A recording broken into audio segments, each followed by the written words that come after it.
Is ready to provide you a number of informations from the business, economic, and capital market sectors. With me, Fajar Wayong. This is Market Headline.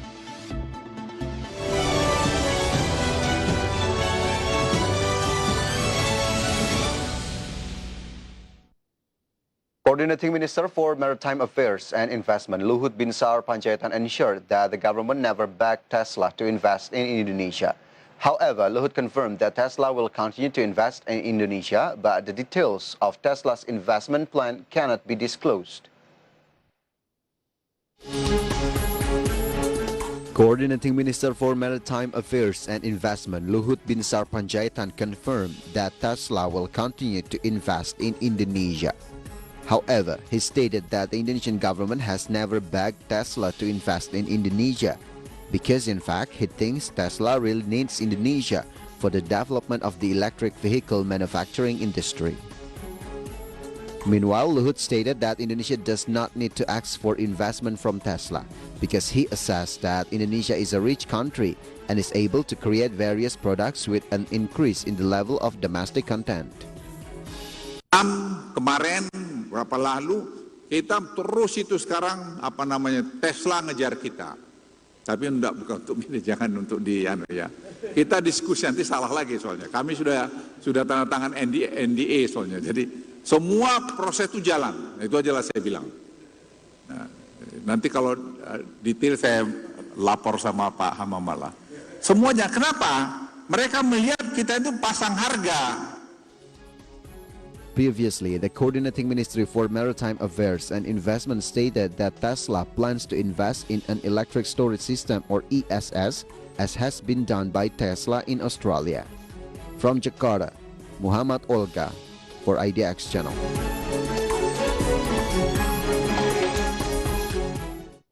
The Ministry of Health targets that vaccinations will continue to be increased as the supply of the COVID-19 vaccine increases. The ministry stated that it would collaborate with various communities and stakeholders in order to increase the number of daily vaccinations. The Ministry of Health assessed that the COVID-19 vaccination target that must be completed in 1 year will be difficult to achieve because to achieve this target, 1 million people are needed to be injected per day.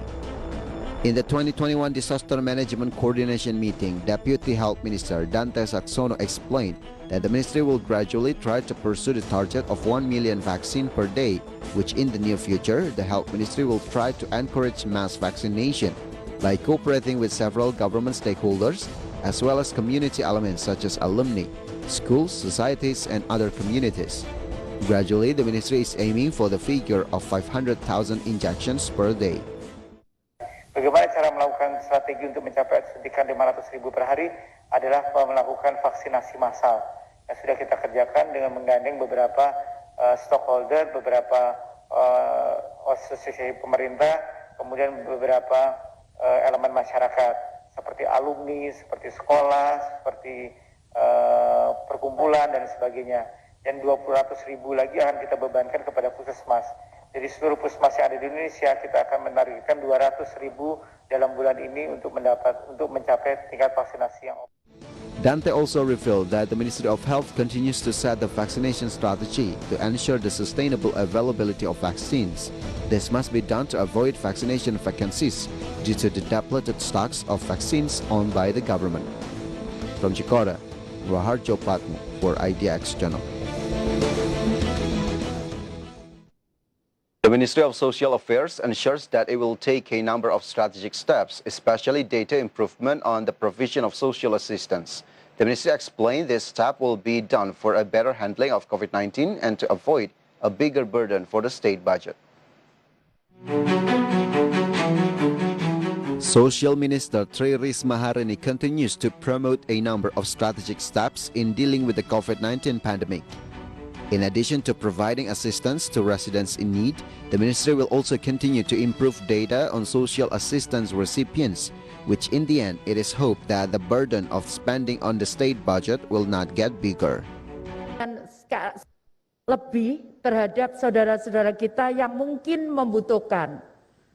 Saya coba mengoptimalkan apa yang ada tanpa harus membebani lagi beban dari negara dengan penambahan angka-angka atau anggaran tertentu.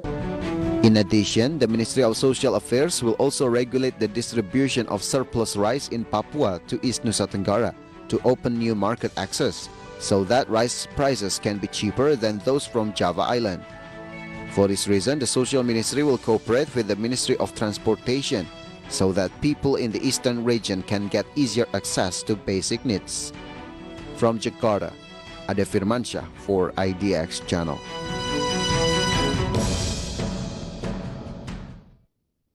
Currently, Bank Indonesia is relaxing the down payment requirement for mortgage. Because of this, Real Estate Indonesia stated that house market is on demand and the sales has doubled.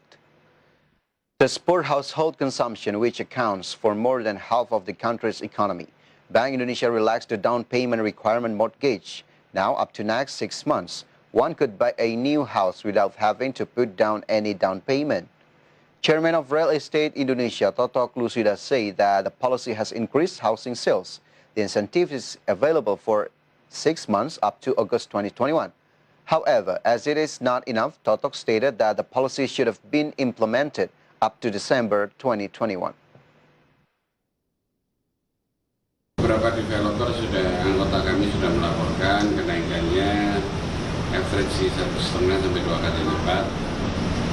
Kita pacu terus dan kita karena sekarang ada pandemi COVID, kita lebih banyak lewat internet, kita pacu terus dan kita akan adakan pameran juga secara online dalam waktu dekat supaya masyarakat lebih tahu. Yes, stay tuned. Market headlines will be right back after this quick break.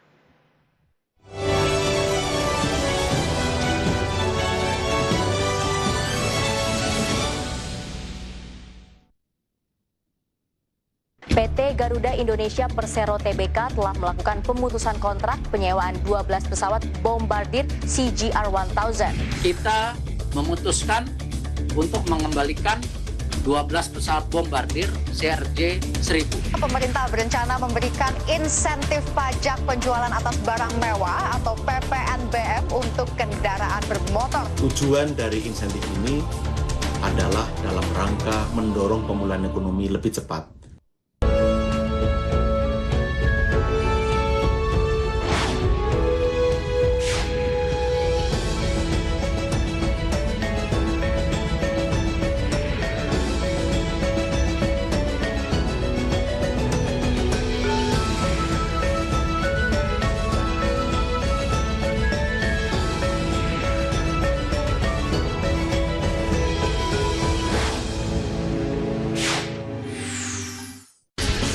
Presiden Jokowi disuntik vaksin Sinovac, pemerintah resmi menggelar vaksinasi nasional. Public figure ternama Raffi Ahmad menjadi artis atau selebritis layar kaca pertama yang mendapatkan penyuntikan vaksin Sinovac. Vaksinasi COVID-19 ini penting kita lakukan untuk memutus rantai. Hari ini tenaga kesehatan mulai menerima vaksinasi COVID. Pelantikan Presiden Amerika Serikat terpilih Joe Biden diyakini akan meningkatkan penggunaan energi terbarukan. Pertama dari melemahnya IHSG di hari ini, pemirsa, industri turun 2,43%. PT Aneka Tambang Tbk atau Antam ini mengajukan banding atas putusan Pengadilan Negeri Surabaya. Saham Antam minus 6,73%, level 3.000-an sudah ditinggalkan. Dijadikan sebagai salah satu alasan atau momentum untuk orang take profit ya, gitu ya. Wall Street kompak menghijau pada akhir perdagangan Jumat lalu, di mana S&P 500 mencetak rekor penutupan tertinggi. Kita akan review bagaimana pergerakan indeks nanti begitu pada saat opening market. Perlu melihat beberapa minggu ke depan itu cenderung turunnya konsisten atau tidak. Kalau kita lihat dari segi global memang akan sangat mempengaruhi, apalagi kemarin saham MNC Land atau KPIG kembali lagi menjadi jawara, naik hingga 34%. Menteri Kesehatan Budi Gunadi Sadikin menargetkan vaksinasi COVID-19 di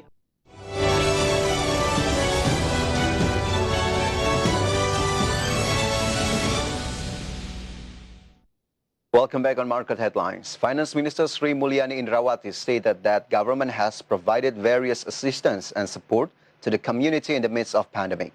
This includes assistance for small medium enterprises who are run by women. Not only giving fund assistance, government also gives moral support for women who run small medium enterprises. Finance Minister Sri Mulyani said that approximately 52% of small medium enterprises in Indonesia are owned by women.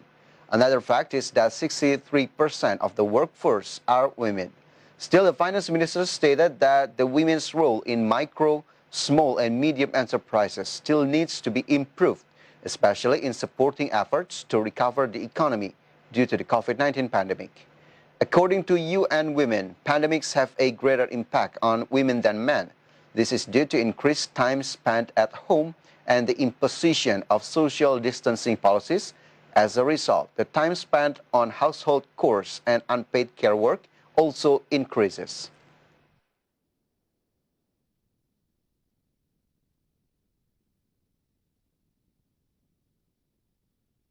Yes, viewers, each year International Women's Day is an opportunity to reflect on our role and responsibility as individuals in promoting gender equality. Frankly speaking, there is sad truth that disparity between women and men which is still visible.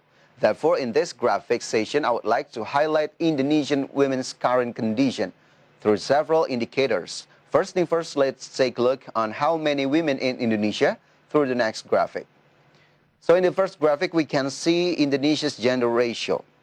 For men, there is 49% in Indonesia, or equal to 133.54 million people, while women, 136.66 million people, or equal to 51% of the Indonesian population. The data is taken from Central Statistic Agency, or BPS. So we can say that number of men and women is roughly equal, though men hold a slight lead. It leads to sex ratio of Indonesia's population is 102, which means that there are 102 men for every 100 women in Indonesia in 2020. Though the number is equal, does it mean the women has been treated equally as well? Well, it is not that easy to perceive that way. There are still many who think that women can't be equal to men in many cases, including working field. But the truth is, there are a lot of women out there who are breadwinners. Therefore, in the next graphic, let's take a look on Indonesian women workers' participation rate. So in the next graphic, Indonesian female workers' participation rate, we can see in the graphic on February 2019, it was 55.5%. Meantime, in February 2020, the participation rate was 54.06%, or declined by 94 points. The data again is taken from the Central Statistics Agency.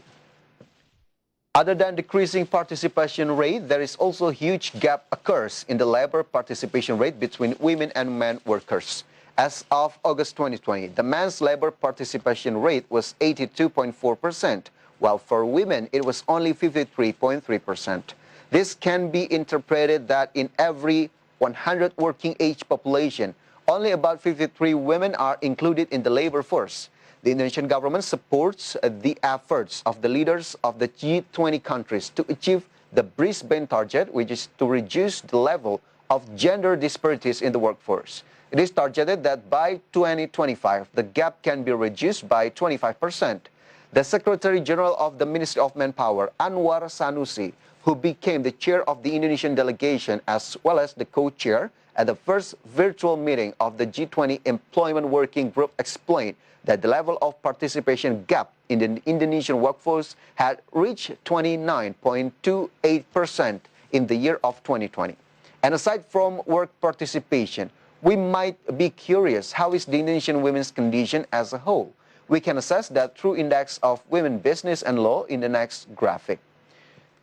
Index of Women Business and Law in Indonesia. The first indicator is mobility, 100, and then wage, 75, entrepreneurship, 75, retirement, same level, 75, meantime asset, 60, office place, 50, marriage, 40, while parenthood, 40. This is taken from the World Bank. So aside from mobility, there are still many aspects that Indonesian women have to struggle with, such as wage, for example. I would like to highlight the fact that women are still paid less than men. According to the February 2020 Central Bureau of Statistics Labor Force Survey, women have 23% less income than men. Minister of Finance Sri Mulyani Indrawati revealed that the condition of wages for women is lower than that of men is not only in Indonesia, but also in other countries in the world. But still, compared to ASEAN countries, Indonesia is still lagging behind in terms of women equality. Let's see the index of women, business, and law in the ASEAN level to the next graphic. So this is index of women, business, and law in ASEAN. Laos in the first place with 88.1. Singapore on the second place, 82.5. While Vietnam in the third place, 81.9. Philippines, 78.5. Thailand, 78.1.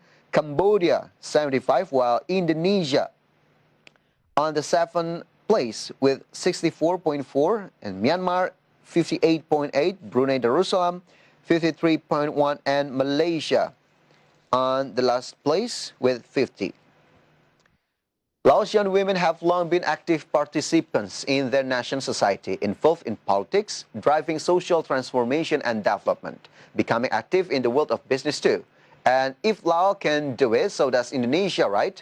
Deputy Chairman of the House of Representatives, Aziz Syamsuddin, hopes that the commemoration of International Women's Day every March will become a momentum for Indonesian women to dare to face challenges in reaching their goals. He said women now don't need to worry, doubt, or be afraid. This is because the government is also here to protect every citizen's right. So, viewers, men and women have equal power and equal opportunities for financial independence, education, and personal development. Let's go striving for equal rights and stay tuned on Market Headlines. We'll be right back after this quick break.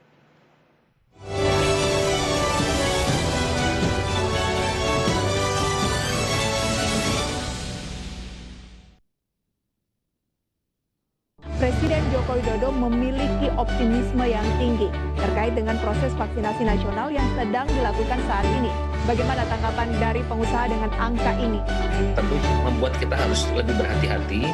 Langkah apa yang tepat dilakukan untuk bisa meningkatkan pemahaman masyarakat? Komunikasi publik adalah kunci.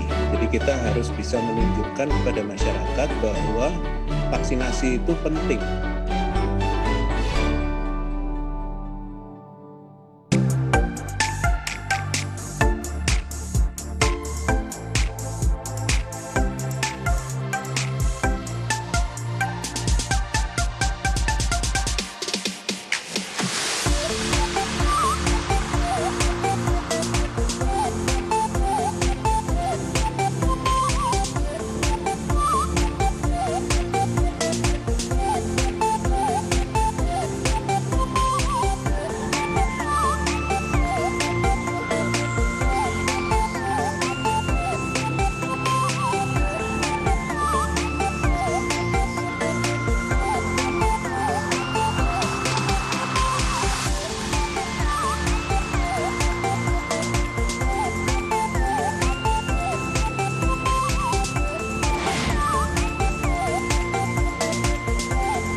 Akhirnya saya berpikir gimana sih secara online, secara digital itu bisa memberi dampak buat banyak orang. Apa yang Miss pelajari dari rugi? Karena kan pasti ada momen di mana seorang investor itu dia rugi, portofolionya itu merah.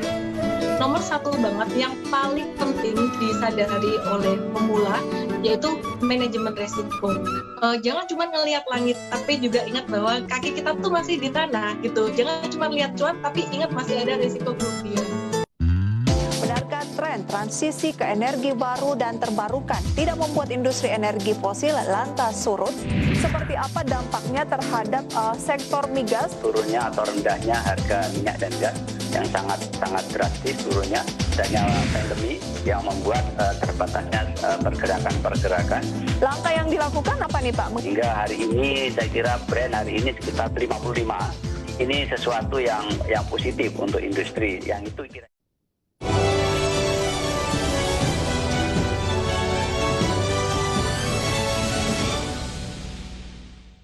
Welcome back on Market Headlines. We're in the daily segment. So at the Jakarta Composite Index Intraday Movement earlier today, JCI was open at the level of 6,200 to 133.62, and then approaching the closing time on the first session. The index was on the level of 6,257.41. And then the index was showing weak strengthening trend, by the second session closing time. Index was closed at the level of 6,264.68. In short, JCI went up 1.05%. And next, we're going to see the sectoral movement. The dynamics of today's trading, we got infrastructure as the leader of strengthening trend, went up 2.39%. Basic industry went up 1.9%, and finance went up 1.32%. And next, we got miscellaneous industry as the leader of weakening, went down 1.44%. Moving on to top gainers and top losers, here are the key highlights from today's trading session. BBCA went up 1.51% to the level of 33,525 rupiah per share. BBRI went up 1.09% to the level of 4,630 rupiah per share. TLKM or Telkom went up 3.34% to the level of 3,400 rupiah per share, and BFIN went up 10.64% to the level of 780 rupiah per share. Meantime, the top losers for today's trading, we got United Tractors went down 5.88% to the level of 21,200 rupiah per share. Astra International went down 1.81% to the level of 5,425 rupiah per share. Inco or Vale Indonesia went up 0.44% to the level of 4,530 rupiah per share. BBTN went down 0.5% to the level of 1,990 rupiah per share. And next, we're going to see this intraday movement of rupiah towards US dollar. So rupiah opened at the level of 14,421. Rupiah was also showing strengthening trend towards US dollar and was closed at the level of 14,381. In summary, rupiah went up 0.53%.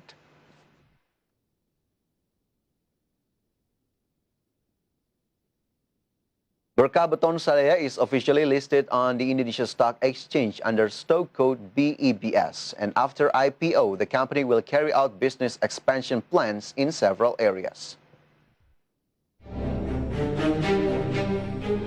Bursa Beton Sadaya engaged in the infrastructure support industry that produces ready-mix and precast concrete, officially listed as the 9th company in 2021.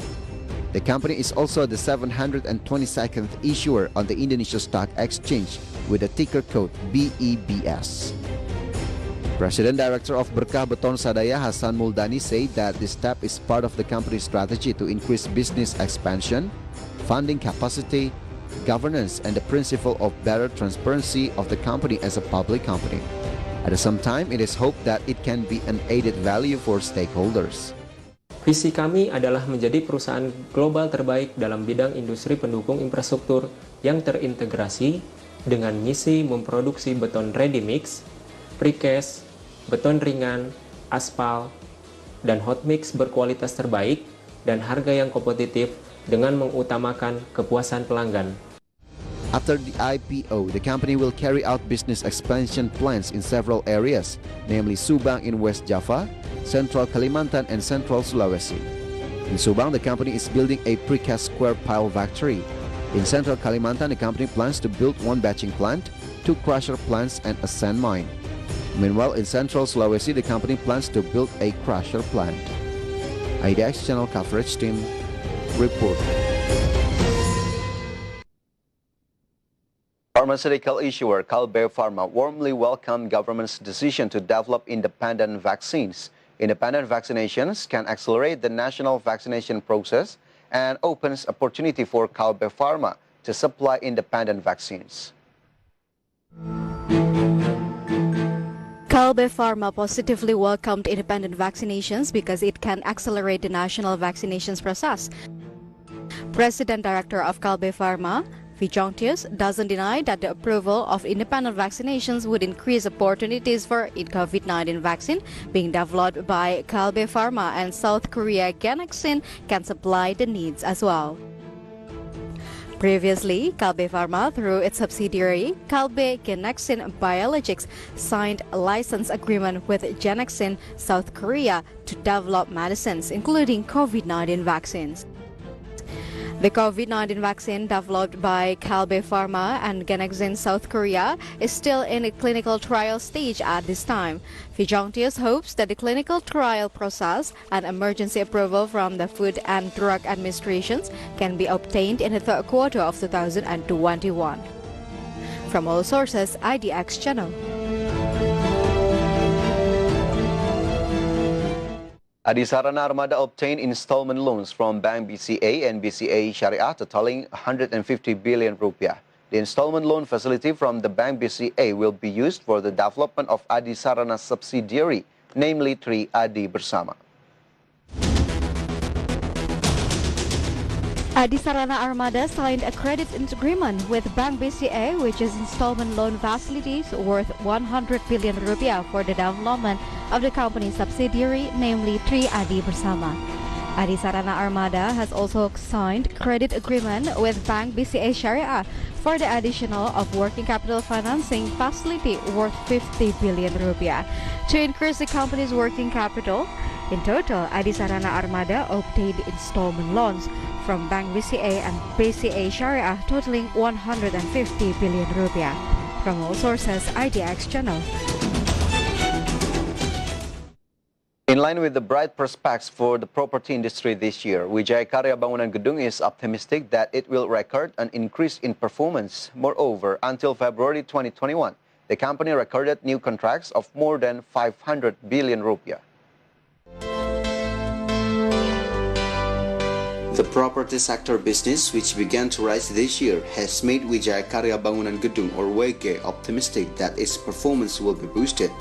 Moreover, until February 2021, WG recorded new contracts of more than 500 billion rupiah. For this reason, in 2021, WG will disburse a capital expenditure of 301.07 billion rupiah. The capital expenditure will be allocated for investment in fixed assets and intangible assets of 39 billion rupiah and business development of 262 billion rupiah. Regarding the new contract, according to WG Corporate Secretary Bobby Kusuma, the new contracts listed as of February amounted to 501.95 billion rupiah.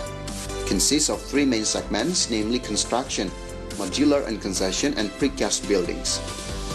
As for this year, WG is aiming for a contract of 15.52 trillion rupiah. The target in 2021 consists of a new contract target of 4.22 trillion, including joint operations and carryover in 2020 of 11.3 trillion rupiah. IDX Channel's coverage team reported.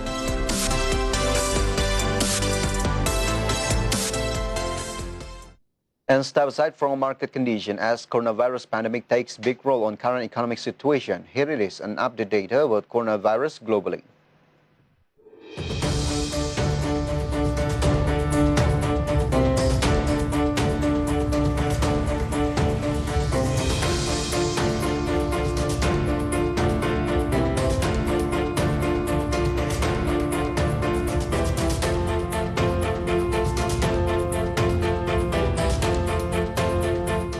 The news closes our market headlines today. Please enjoy our next program on IDX Channel, your trustworthy economic, business, and capital market channel. I'm Fajar Wayong. Have a nice evening and stay safe.